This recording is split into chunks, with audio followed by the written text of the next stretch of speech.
Hai, Assalamualaikum dan selamat sejahtera. Saya Nur Azrina Muhammad Zain akan membentangkan sebuah aplikasi tema motivasi dan pembelajaran Motivation and Learning di dalam bilik terja bagi memenuhi tugasan psikologi pendidikan. Sebelum itu, kita lihat dulu apakah makna motivasi pembelajaran.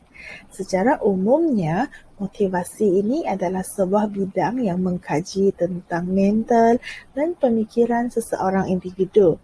Oleh itu, motivasi pembelajaran ini bolehlah dikatakan sebagai sebuah bidang yang meneliti mental dan pemikiran seseorang individu yang terlibat dalam proses mengajar, iaitu seorang guru, dan juga proses belajar, iaitu kita kenali sebagai seorang murid. Baiklah, jadi motivasi pembelajaran adalah satu proses motivasi yang berlaku semasa proses pengajaran dan pembelajaran di dalam bilik terja. Motivasi ini pula boleh kita bahagikan kepada dua jenis, iaitu intrinsik dan ekstrinsik. Motivasi intrinsik seperti bunyinya in bermaksud motivasi dalaman, iaitu berlaku apabila seseorang individu itu mempunyai motivasi untuk melakukan sesuatu perkara kerana dirinya sendiri, kerana dalamannya sendiri, iaitu seronok melakukan perkara itu dan bukannya disebabkan oleh pengaruh-pengaruh luar dan aspek-aspek yang mempengaruhi. Contohnya, motivasinya ialah minat dalam belajar, iaitu dia terbit dalam diri murid itu sendiri. Ataupun rasa ingin tahu, curiosity, menyebabkan dia bersemangat dan bermotivasi untuk belajar. Baiklah, motivasi intrinsik adalah sebuah jenis motivasi yang berlaku apabila seseorang itu termotivasi untuk melakukan perkara yang dirangsang oleh faktor-faktor luaran ataupun aspek-aspek luar yang membantu mendorong seseorang itu melakukan sesuatu perkara. Okay, contohnya dengan adanya hadiah, ganjaran, pujian ataupun rasa takut dengan hukuman adalah unsur-unsur luar yang boleh mendorong seseorang itu untuk melakukan sesuatu perkara. Okay. Oleh itu, tema motivasi dan pembelajaran ini boleh dilaksanakan di dalam bilik terja untuk membina persekitaran pembelajaran yang lebih bermakna dan berkualiti.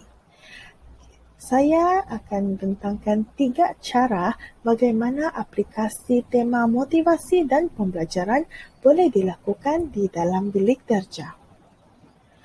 Baiklah, yang pertama ialah persekitaran belajar yang membina. Penentuan sasaran ataupun sebuah goal setting dan akhirnya sikap dan peribadi guru itu sendiri.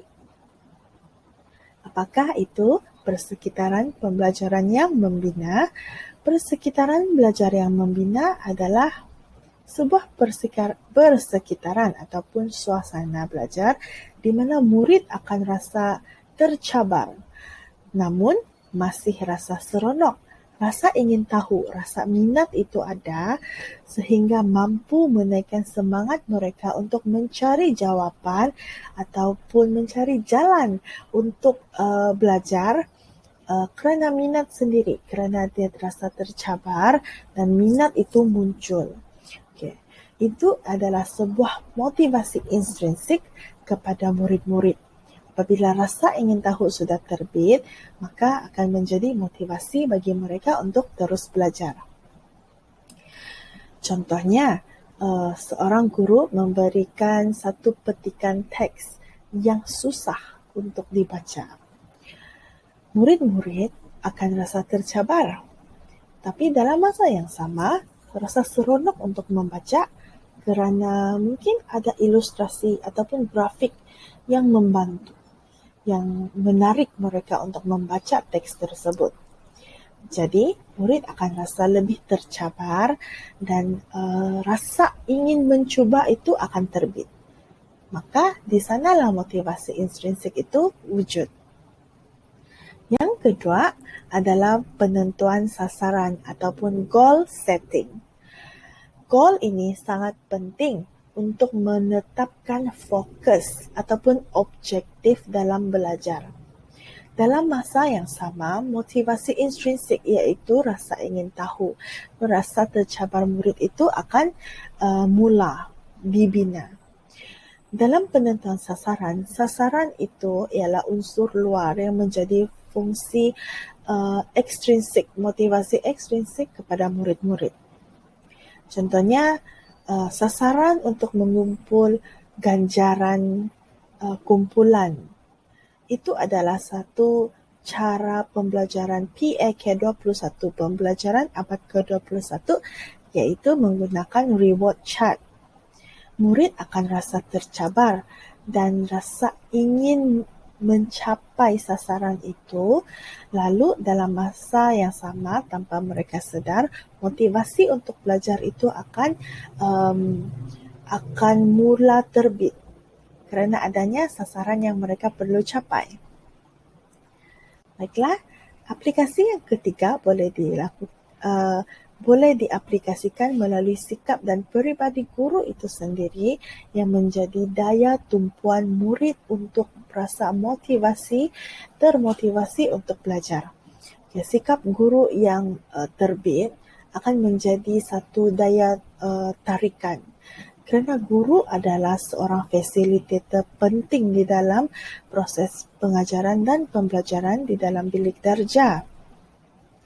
Jika guru itu menunjukkan sikap yang menarik, tenaga yang tinggi dalam mengajar, murid secara tidak langsung akan tertarik dan motivasi untuk belajar akan naik.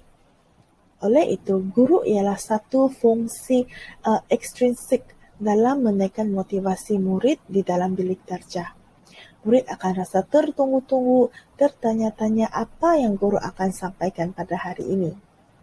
Dan murid juga akan rasa lebih selesa dan lebih yakin dalam pembelajaran di bilik darjah. Baiklah, sekian saja video saya bagaimana aplikasi tema motivasi dan pembelajaran ini di dalam bilik darjah dengan tujuan menaikkan kualiti ataupun menambah baik proses pengajaran dan pembelajaran di dalam bilik darjah melalui 3 cara, iaitu persekitaran belajar yang membina, penentuan sasaran, dan sikap serta peribadi guru itu sendiri. Terima kasih.